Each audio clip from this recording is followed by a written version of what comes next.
Cierra los ojos. Deja que el ruido del día se desvanezca, como el agua que retrocede después de la marea. Imagina que caminas despacio sobre un terreno que ya ha conocido 1000 estaciones. Barro seco que cruje bajo tus pies. Ladrillos cocidos al sol que conservan memorias de manos que los amontonaron. Canales que todavía brillan como cintas de plata cuando el sol les roba un reflejo. Ahora retrocede 8, 7, 6000 años. Estás en Eridu, o en lo que hoy los arqueólogos llaman Eridu. Las ruinas emergen como capas de un libro enterrado. Sostienes, sin apenas percibirlo, una tablilla de arcilla en la palma de la mano. La arcilla aún huele a río. La tablilla no cuenta una épica de creación eterna. En lugar de eso, murmura algo más antiguo y más extraño. La realeza no surge de la nada, baja desde algún lugar que llamamos cielo. Y sin embargo, la ciudad ya existía cuando los nombres divinos fueron pronunciados. Si te atrae este tipo de historias que susurran desde el pasado, suscríbete. Volveremos a este barro, a estas capas, cada semana. Caminas entre muros que se superponen. No ves una sola fundación, sino una sucesión. Templos apilados uno sobre otro, como si el tiempo mismo hubiera decidido construir escalones. Eridu, según los registros de la excavación, muestra niveles de ocupación que se multiplican hasta casi la 19ª instancia de un santuario en el mismo lugar. Piensa en eso, generaciones tras generaciones, levantando, nivelando y volviendo a levantar sobre el mismo eje sagrado. Cada vez que una pared se elevaba, se colocaba otra memoria sobre la anterior. Cada vez que el barro se asentaba, algo se olvidaba y algo se renovaba. La estratigrafía, es decir, las capas del sitio, habla en el lenguaje de los sedimentos, arenas de inundación aquí, capas de uso doméstico allá, terrazas que indican una intención de permanencia. La ciudad es palincesto andante, sus piedras y sus tablillas son huellas de continuidad. En las mismas mesas del museo, entre vitrinas pulcras, hay objetos que aún saborean esa continuidad institucional. La tablilla conocida en los círculos académicos como K3445 y el World Blundell Prism son ejemplos de textos que, lejos de describir un origen instantáneo, relatan una historia de delegación del poder, realeza que desciende, nombres de reyes que se transmiten, una administración que parece surgir ya afinada. Las inscripciones no son mitos sin función, son manuales de memoria. No inventan ciudades, las ordenan. No es una fantasía divina de creación espontánea, es una narración donde lo divino aparece como organizador, no como artesano primigenio. ¿A qué se referían exactamente aquellos escribas cuando escribieron que la realeza descendió? Es una pregunta que debe hacerse con calma. La tradición interpretativa nos sugiere varias lecturas. Una es que la frase es simbólica, una forma de legitimar el poder humano a través de la sanción divina. Otra, que narra una transferencia de autoridad real en un momento histórico marcado por cambios institucionales profundos. Ambas lecturas son compatibles con lo que muestran las tablillas contables, y ambas, de forma diferente, apuntan a la idea de que las ciudades sumerias ya poseían sistemas técnicos y sociales complejos al tiempo que comienzan a nombrar a quienes los administraban. Te detienes junto a un montículo donde la arcilla tiene todavía la huella de dedos. A tu lado, como testigos del escenario, están las herramientas primarias de un estado en ciernes.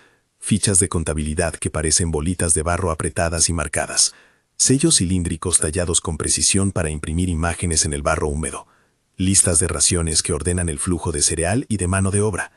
Hace falta poco para imaginar la escena. Trabajadores transportando ladrillos, escribas registrando raciones, sacerdotes que supervisan el reparto. La escritura aparece ahí no para inventar una historia de origen, sino para sostener una máquina administrativa ya en marcha. La evidencia arqueológica es, sin embargo, más que tablillas y sellos. Es humedad. Es agua que se ha manipulado hasta convertir la tierra en un recurso domesticado. Piensa en los canales, esos hilos largos y deliberados que reconfiguraron paisajes enteros. No eran accidentes, eran artefactos de ingeniería. Atravesaban llanuras, distribuían sedimentos, alimentaban huertas y regaban campos. Construir y mantener esa red exigía previsión, limpieza periódica, regulación del flujo, consenso sobre derechos de agua. Cada una de esas decisiones implicaba un grado de organización que hoy reconocemos como tecnología social. No es solo que supieran cavar zanjas, es que diseñaron calendarios, jerarquías y sistemas de incentivos para sostener la red año tras año. Mira de cerca los ladrillos, uno tras otro, cosidos de manera uniforme, parecen una promesa de durabilidad. Para levantar plataformas como la del White Temple en Uruk, se necesitaron cantidades colosales de barro moldeado y apilado. Estudios modernos estiman millones de ladrillos. Ese volumen no se obtiene por azar, requiere una cadena de producción planificada, extracción de materia prima, amasado, moldeo, secado, transporte. Es una logística que en términos modernos se parece más a una fábrica artesanal que a un proceso espontáneo.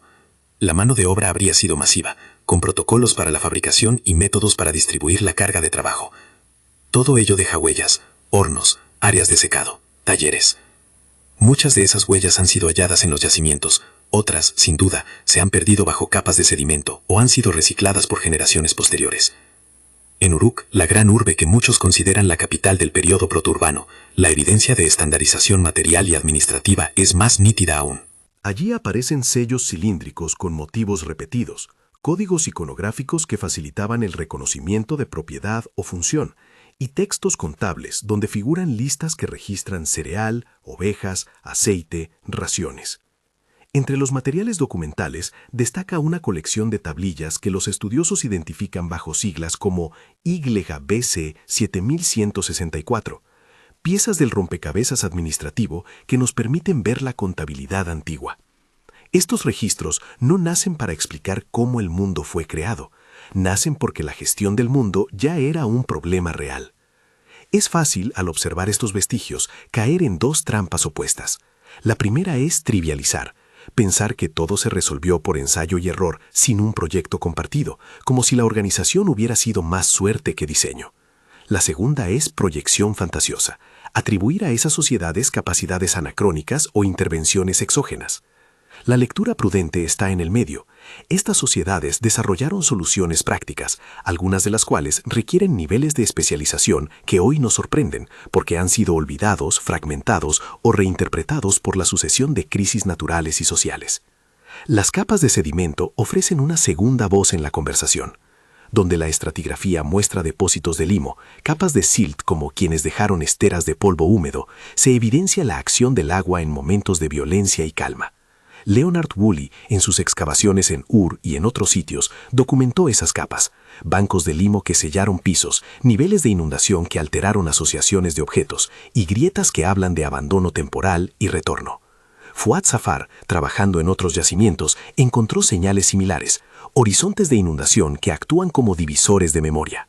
Cuando una ola de sedimento cubre una ciudad, lo que queda por encima es necesariamente distinto de lo que había debajo. Archivos se pierden, protocolos se interrumpen, recetas técnicas no se transmiten con continuidad. En esos límites, el pasado se vuelve mito. Piensa en la idea de memoria institucional como una cuerda que se corta y se anuda de nuevo. Las comunidades que sobreviven al desorden a menudo lo hacen reconstituido. Repara el canal principal, reconstruye el santuario, convoca a los viejos nombres de autoridad. Pero en esa reconstitución algo cambia. Prácticas enteras pueden transformarse en ritual. Procedimientos técnicos pueden preservarse como costumbres cuyo principio operativo se ha olvidado.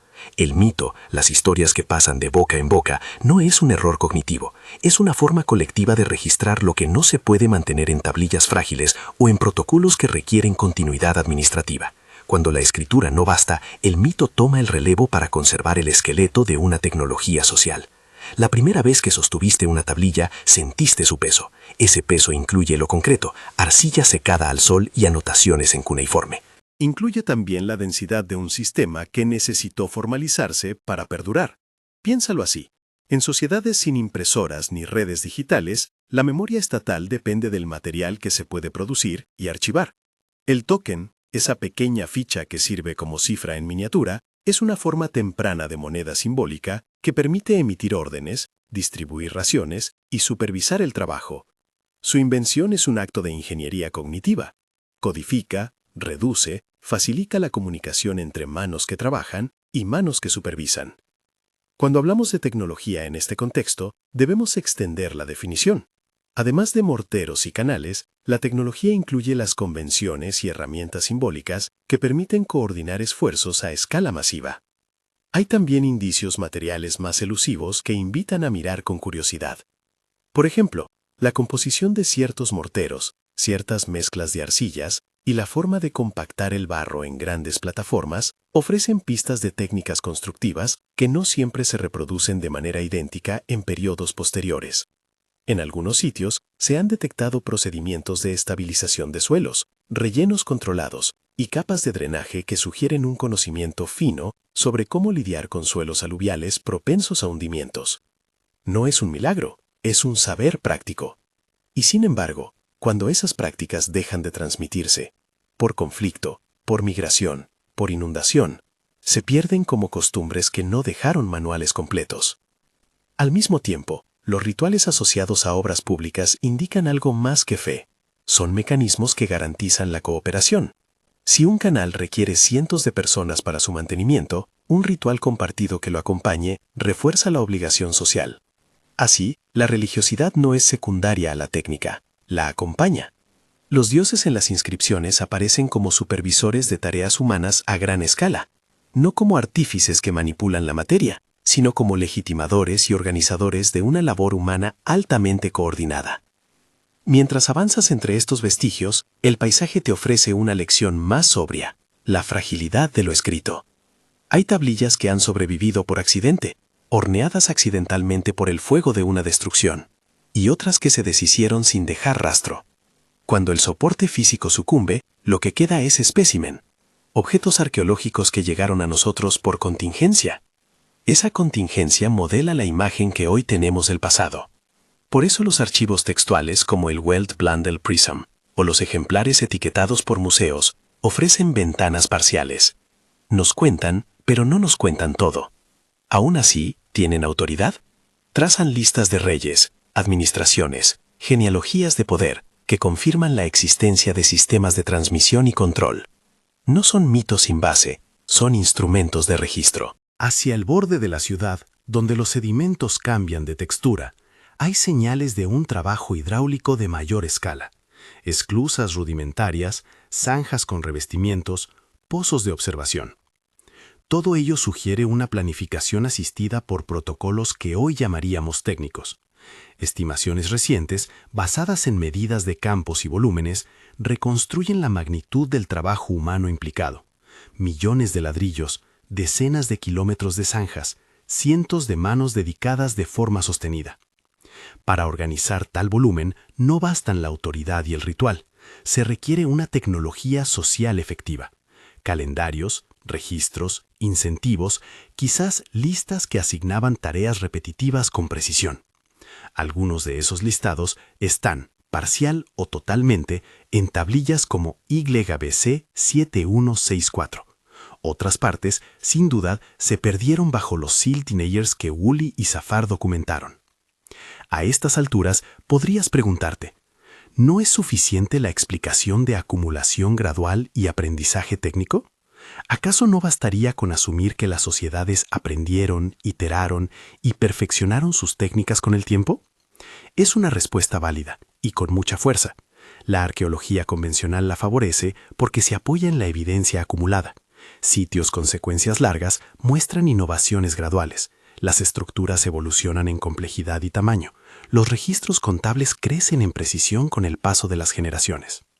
Este es el relato de la tecnología como evolución. Probetas humanas, ensayo, error, adquisición de conocimientos. Pero hay otra observación que nos obliga a pausar. En ciertos momentos de la secuencia estratigráfica aparecen interrupciones abruptas. Los horizontes de inundación depositan limo que cubre pisos y documentos, y tras esos horizontes vemos ciudades que se reorganizan de formas que no siempre replican exactamente los modelos previos. A veces se recuperan elementos, a veces la arquitectura cambia.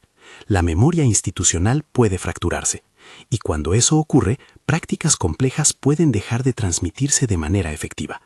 Procedimientos técnicos muy específicos, una forma particular de mezclar un mortero, un método para compactar rellenos, un protocolo para la construcción de canales en suelos inestables, pueden desvanecerse en la práctica. Con el tiempo, lo que era conocimiento se vuelve receta ritual o falla en ser transmitido por completo. Mientras paseas, la ciudad te habla también por sus silencios. En ciertos estratos no hay tablillas, en otros la escritura aparece como reacción, la necesidad de formalizar aquello que, por razones prácticas, exige registro. La escritura, entonces, no es el origen de la civilización, es la respuesta a una necesidad administrativa. En ese sentido, la evolución de la administración es por sí misma una forma de tecnología. Tiene efectos materiales parecidos a los de un ingenio. Un sistema contable eficiente puede multiplicar la capacidad de un Estado para movilizar recursos y mano de obra, del mismo modo que un nuevo tipo de mortero puede hacer posible una pared más alta. Ambas son tecnologías, aunque una sea de signos y números y la otra de adobe y arena. Llegas a una parte del sitio donde el barro todavía conserva estrías de antiguas cizallas y marcas de carros. Las huellas son menos dramáticas que las grandes afirmaciones, pero más contundentes. Cada marca es la señal de que alguien supo cómo distribuir fuerzas, cómo emplear instrumentos y cómo coordinar esfuerzos.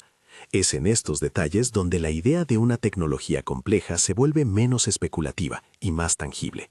No es necesario invocar fenómenos extraordinarios para reconocer la sofisticación. Ella está en las trazas del trabajo repetido, en las formas estandarizadas de piezas que encajan entre sí, en la lógica material de las infraestructuras. Y sin embargo, en medio de tanta evidencia, queda una sensación. Piezas del rompecabezas faltan. No porque los investigadores no busquen, ellos lo hacen con rigor, sino porque la naturaleza de la preservación es desigual. Algunos procedimientos técnicos pueden haberse transmitido oralmente en gremios cerrados o en textos de instrucción vinculados a rituales que solo unos pocos conocían. En contextos donde la catástrofe o la migración interrumpieron la continuidad, esos saberes pudieron desvanecerse. Cuando hablo de esta posibilidad, debo repetirlo con cuidado. Es una hipótesis.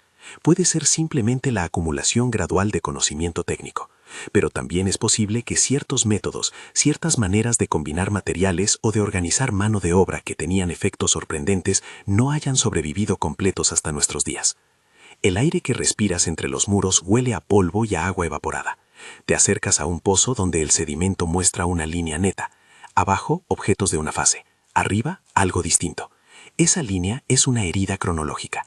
Cuando los arqueólogos la observan, documentan un antes y un después en la práctica constructiva, en el repertorio de artefactos y a veces en la presencia o ausencia de tablillas. Es en esos momentos que la pregunta del título comienza a hacerse más insistente, más íntima. Si las estructuras y la organización que observamos exigieron capacidades que hoy no reconocemos plenamente, ¿qué parte de ese saber fue simplemente humano y gradual? ¿Y qué parte se perdió en la costura del tiempo? Permanece la sensación de que los mitos, las listas reales y los sellos cilíndricos son distintos modos de narrar la misma trama. Los mitos condensan, a menudo en imágenes de intervención divina, lo que las sociedades no pudieron garantizar por procedimientos técnicos continuos. Las listas contables muestran la operación cotidiana de ese poder. Los sellos articulan identidad y autoridad con una eficacia casi moderna. Juntos forman un mosaico donde la tecnología social y la técnica material se funden. Pero hay huecos. Hay lugares donde la continuidad se rompe y la memoria institucional se vuelve fragmentaria. Al borde de uno de esos huecos, te detienes y miras hacia el horizonte. Más allá de las ruinas se extiende una llanura surcada por canales que hoy son tramos secos o estanques poco profundos. La luz del atardecer pinta los ladrillos de un color cálido y en ese brillo se comprende algo esencial. La grandeza de lo antiguo no reside en lo inhumano o en lo sobrenatural, sino en la capacidad de seres humanos como tú y yo de articular soluciones colectivas a problemas concretos. Esa grandeza es, en su manera más pura, una tecnología hecha de personas, de acuerdos, de registros y de barro. El camino frente a ti se bifurca. Por un lado, la narrativa conservadora y basada en la evidencia que explica los logros por acumulación y pericia gradual. Por el otro, la posibilidad, siempre formulada como hipótesis, de que existieran prácticas altamente especializadas, hoy parcialmente perdidas, procedimientos técnicos o redes de organización cuya forma exacta se nos escapa. Ambas trayectorias tienen mérito y deben mantenerse en tensión. Mientras te preparas a seguir, sientes el peso de la incertidumbre. No es la certeza lo que nos impulsa ahora, sino la curiosidad compartida sobre qué hay bajo esas capas de barro. Y esa curiosidad te acompaña como una lámpara tenue, invitándote a descender aún más en el laberinto de la memoria.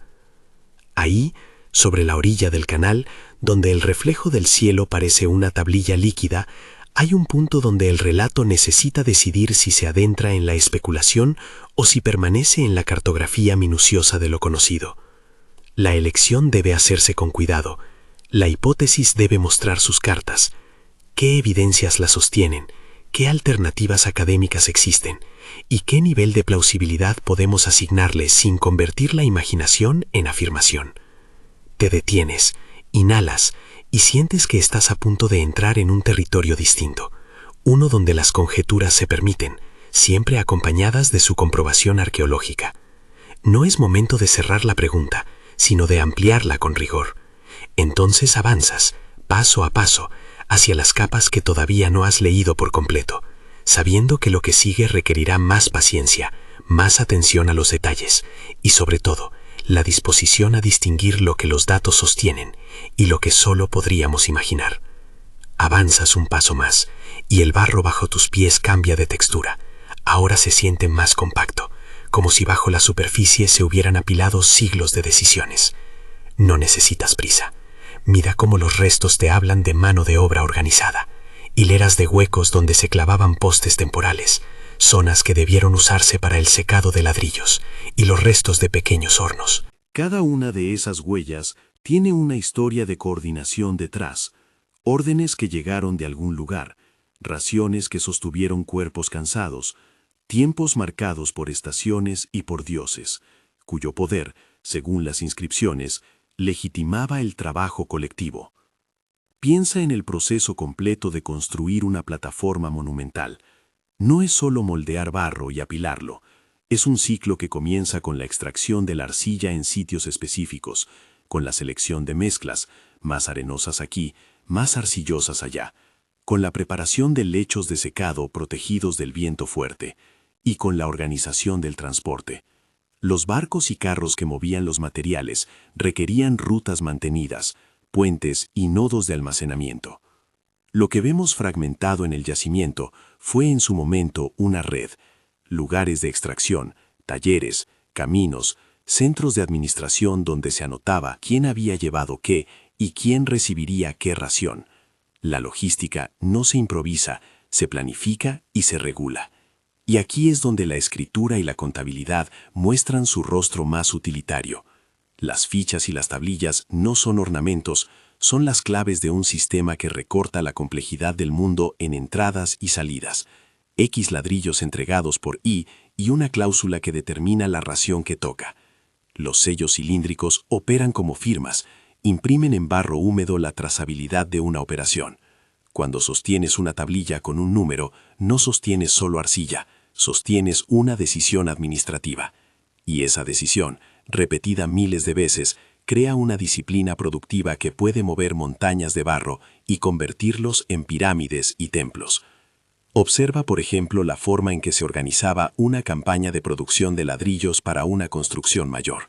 Se asignan equipos, se distribuyen moldes estandarizados, se establecen calendarios de secado que dependen del clima y de la llegada de temporadas secas.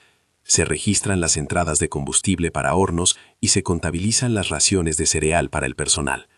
Si multiplicas ese esquema por la escala de un White Temple o de una plataforma en Uruk, comprendes por qué los investigadores hablan de millones de ladrillos. No es una metáfora, es una contabilidad que exige sistemas. Es plausible, y la arqueología lo sostiene, que para sostener esa producción existieran unidades administrativas que funcionaban como pequeños ministerios de obra pública. La infraestructura hídrica opera con la misma lógica, aunque sus exigencias técnicas difieren.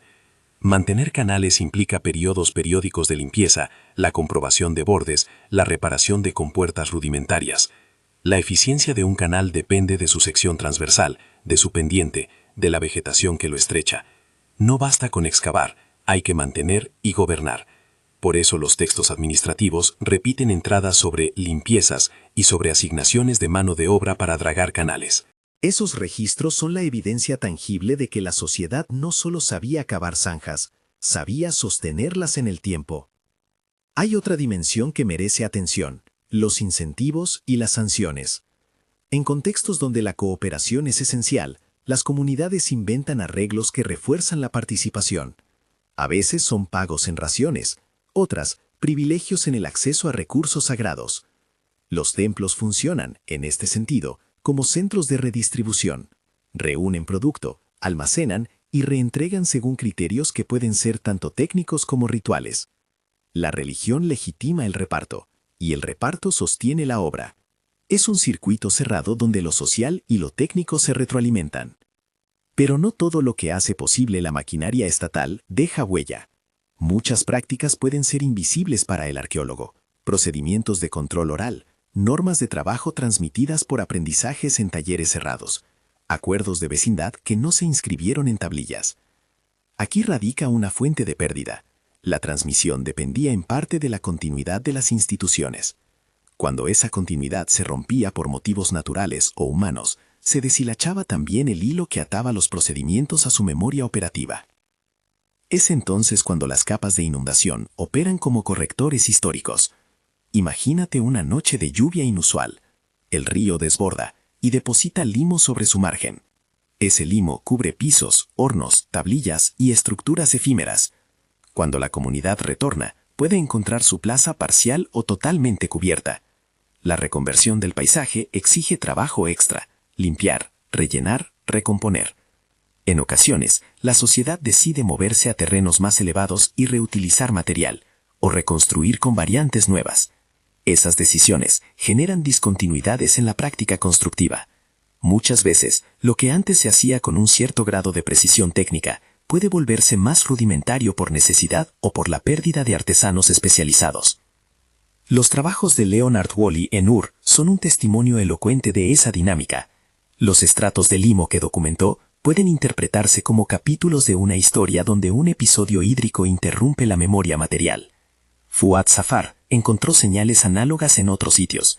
En todos ellos, la evidencia de depósitos finos y sellos de inundación actúa como marcador de discontinuidad.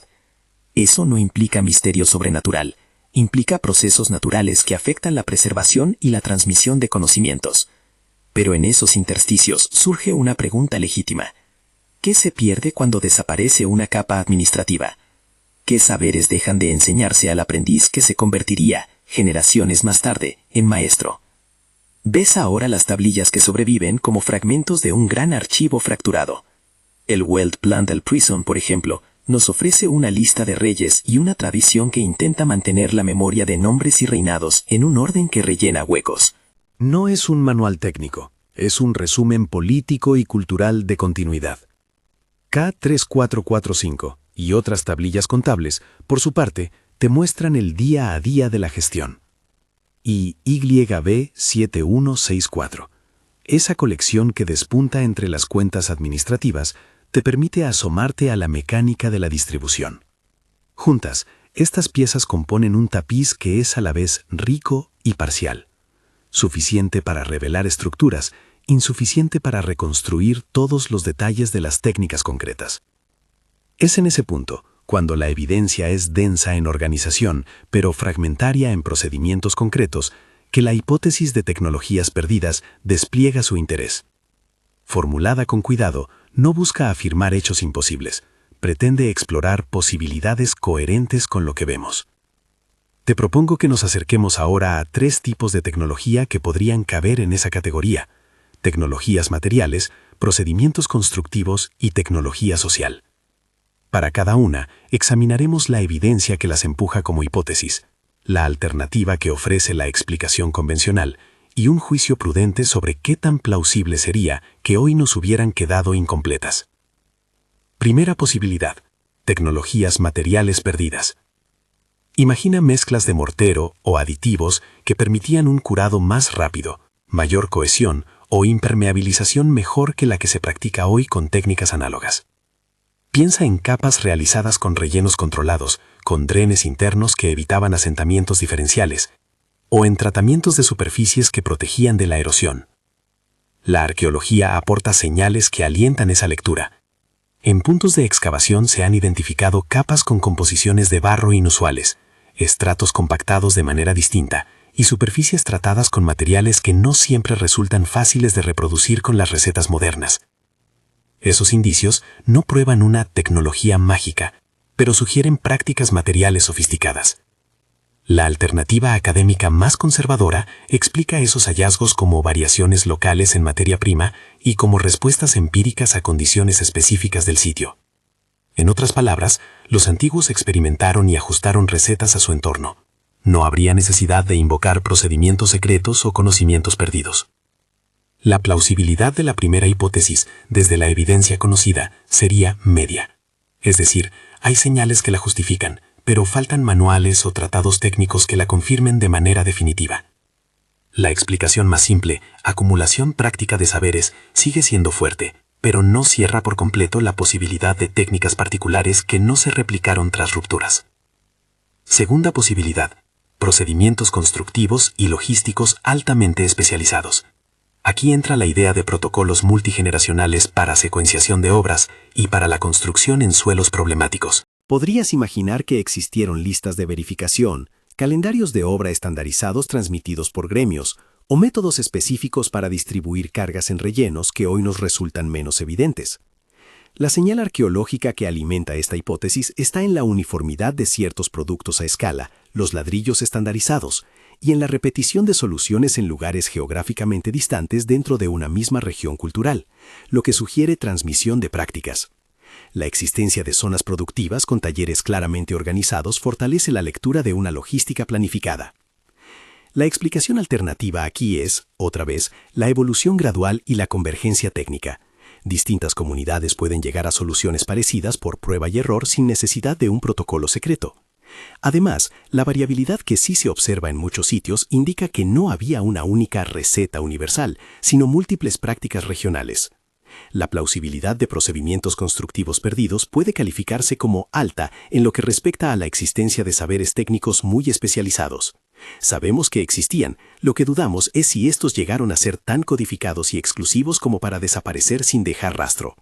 En términos sencillos, es muy plausible que hubieran procedimientos específicos y que algunos se perdieran, menos plausible que toda una tecnología estructural desapareciera sin ninguna huella.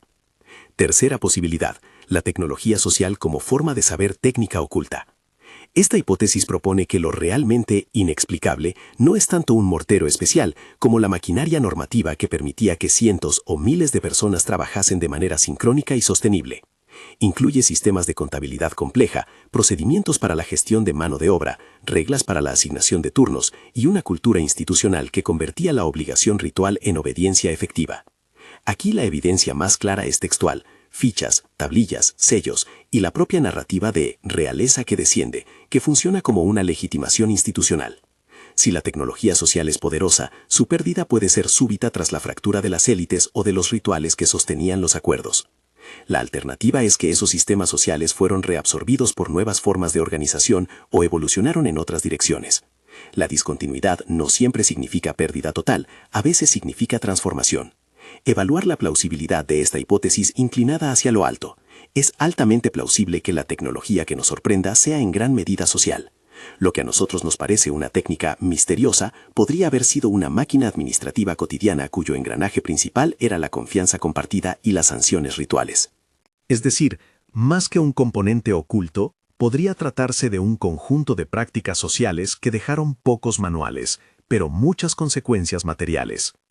Para no quedarnos en abstracciones, examinemos cómo encajarían estas hipótesis con ejemplos concretos que ya conocemos. Supongamos que existió un protocolo para compactar rellenos que implicaba capas alternadas de materiales y tiempos de reposo controlados por señales estacionales.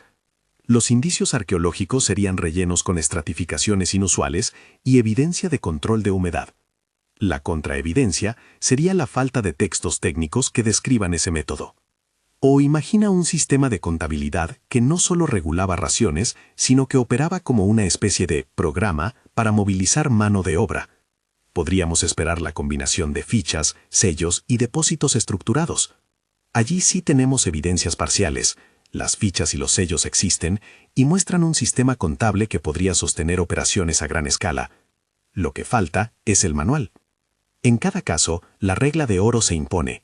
La hipótesis debe ir acompañada de su contranarrativa y de una valoración honesta de plausibilidad. No se trata de preferir el misterio, se trata de observar qué huecos explicativos permanecen después de aplicar las herramientas del análisis arqueológico. Algunas brechas se llenan con soluciones conservadoras, otras quedan abiertas, y son precisamente esas que nos invitan a preguntarnos, ¿y sí? Hay otra forma de mirar el problema, considerar que el misterio no reside en una tecnología singular, sino en la confluencia de varias, un mortero muy eficaz, sumado a un procedimiento logístico preciso, más una técnica administrativa que obligaba al cumplimiento. Juntas, esas piezas pueden producir resultados que a ojos modernos se parecen a una tecnología perdida. La clave es que cada elemento por separado puede dejar huellas diferentes, la suma es lo que impresiona. Así, la hipótesis más plausible podría ser la compuesta, una combinación de innovación material, protocolos técnicos y organización social que, cuando funciona en conjunto, produce efectos de escala que actualmente se nos muestran fragmentarios. Volvamos por un momento a las imágenes. El barro que se compacta en capas, la huella del molde que se repite, la tablilla con números que regula la ración. Si asumes que existió un paquete de soluciones integrado, entonces la pérdida se explica con mayor facilidad. Un cataclismo o una crisis política que fragmenta la élite y rompe las redes de transmisión no destruye solo un texto o un taller, destruye el ensamblaje. Perdemos la combinación que hacía posible el resultado. Es una explicación de grado alto de plausibilidad, porque casa con las observaciones de estratigrafía y con la evidencia documental fragmentaria.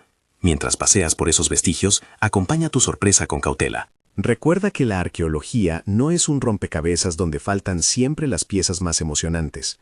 Muchas veces las piezas están ahí, solo que no las leemos por prejuicio o por expectativa. Los antiguos no eran menos inteligentes que nosotros. Construyeron mundos complejos con recursos propios y lo hicieron muchas veces con soluciones creativas que luego se adaptaron o abandonaron. Nuestra tarea como intérpretes es distinguir entre asombro legítimo y romanticismo conspirativo. Hay, sin embargo, un recurso interpretativo que no debemos desdeñar: el mito como preservador de memoria técnica en forma cifrada. La narración sumeria de la realeza que desciende puede leerse como un registro metafórico de transferencia de competencias y legitimaciones en momentos de crisis o reorganización. El mito, al usar imágenes dramáticas, dioses que envían reyes, héroes que recibe tablas con instrucciones, encapsula órdenes de transferencia, cosifica la delegación de autoridad y en algunos casos podría estar preservando la lógica de protocolos concretos bajo un manto simbólico. Esto implica que a veces la forma más segura de acercarse a un procedimiento olvidado es leyendo su sombra en la tradición narrativa. Considera cómo los ritos de inauguración y de consagración funcionan como mecanismos para transmitir conocimiento y práctica en muchas sociedades premodernas. Un ritual que bendice un canal puede contener en su ritualidad instrucciones sobre cuándo limpiarlo, quiénes participan, la periodicidad de las labores. Transformadas en imágenes religiosas, esas instrucciones se vuelven menos explícitas para el ojo moderno, pero siguen cumpliendo la función de regular la acción. Por eso, al leer los mitos con herramientas hermenéuticas cuidadosas, descubrimos patrones operativos. El mito no sustituye a la técnica, la codifica en símbolos perdurables. Al mismo tiempo debemos ser rigurosos y no transformarlo todo en lectura alegórica. Algunas cosas se explican mejor por la simple continuidad práctica y la transmisión oral. Otras requieren una reconstrucción más compleja. En cualquier caso, el punto es que los mitos y las letras trabajan juntos para sostener la memoria institucional. No son opuestos, son dos canales que en distintos momentos toman la posta para asegurar la reproducción social. Hay un gesto final que conviene hacer antes de descender al clímax de esta indagación: admitir la incomodidad de la duda. La arqueología nos da datos y nos obliga a hipótesis, pero la duda es productiva, obliga a volver a los niveles, a mirar otra vez el sedimento, a cotejar una ficha con otra tablilla en un almacén de museo. El respeto a la evidencia nos protege de la imaginación desbocada, la curiosidad nos protege de la resignación. Ambas posturas son compañeras necesarias para pensar la pregunta del título. Te detienes un instante frente a un montículo parcial. La luz de la tarde recorta las aristas de un ladrillo aún adherido a su vecino.